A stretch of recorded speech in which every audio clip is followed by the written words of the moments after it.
แมวเหมียวแมวเหมียวในบ้านใหญ่อยู่กันสบายดีไหมกันสบายดีไหมตอนนี้ช่วงนี้ก็จะมี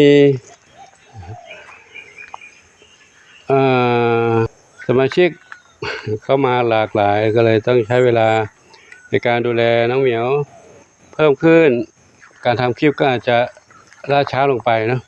ทำตรงนู้นบ้างตรงนี้บ้างก็ไม่ต่อเนื่องต้องทำเป็นตอนเป็นคลิปไปนะ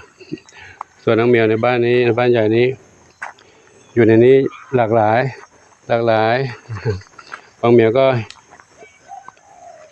อ้อนบางเหมียวก็เล่นไข่ควายเปเนี่ยเป็นไงล่ะบางเหมียวก็อ้อนบางเหมียวก็เล่นวันนี้ก็งอแงมาดูนี่ก่อนเลยอันนี้น้องนี่งอแงใหญ่แล้วพี่อย่าเพิ่งงอแงลูกเด้อเดี๋ยวให้น้องเล็กก่อนนะพี่อย่าเพิ่งงอแงเนาะให้น้องเล็กก่อนน้องเล็กหิวน้องเล็กหิวแตงไทยแตงกวาขนุนแตงไทยแตงกวาขนุนแม่ยินดีหิวข้าวเลยลูกข้าวอาหารใส่ไว้หมดเลยเกลี้ยงเลยอันนี้แม่ลาลูกมะลิกับชบาอยู่นะมะลิกับพี่กวนอยู่นั่นนี่ชบากับกุหลาบเดี๋ยวออกมาลูกนะออกมาข้างนอกก่อนมาข้างนอกก่อนมาเลยมาข้างนอกก่อนโอ้นี่ก็หมดเหมือนกันกินหมดเลยโอ้หมดเลยนะกินหมดเลยนี่เอามาออกมาเลยกินหมดเลยนี่ไม่หมดนะการปลูกขอถ่ายคลิปรวมๆสั้นๆประมาณนี้ก่อนเนาะเด็กๆจะงอแงกันแล้วเอามาวิ่งเล่นกันก่อนลูกเด้อเดี๋ยวเราปลูกแป๊บนึง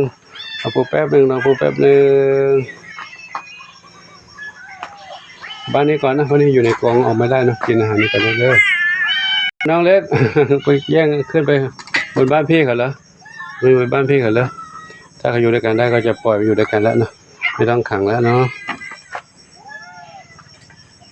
ให้น้องเล็กกินก่อนนะน้องเล็กกินก่อนจุ๊บหิวพี่รอกันลูกเด้อพี่รอกันเนาะพี่รอกันเนาะพี่รอกันเน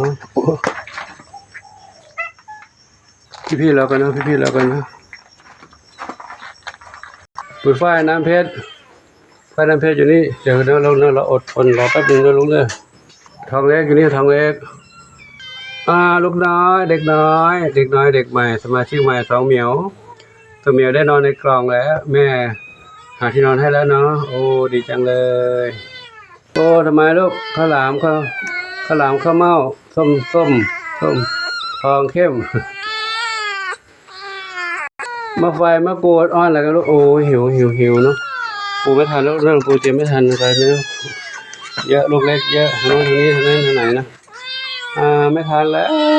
เดี๋ยวเราแป๊บนึงเลยนะครับวันนี้ปูขอยุติคลิปนี้ก่อนเนาะเดี๋ยวจะรีบจัดอาหารให้เขากินนะขอความกรุณาขอโทษกับทุกท่านที่รับชมรับทราบเรื่องราวต่างๆช่วงเช้าก็ประมาณนี้เนาะ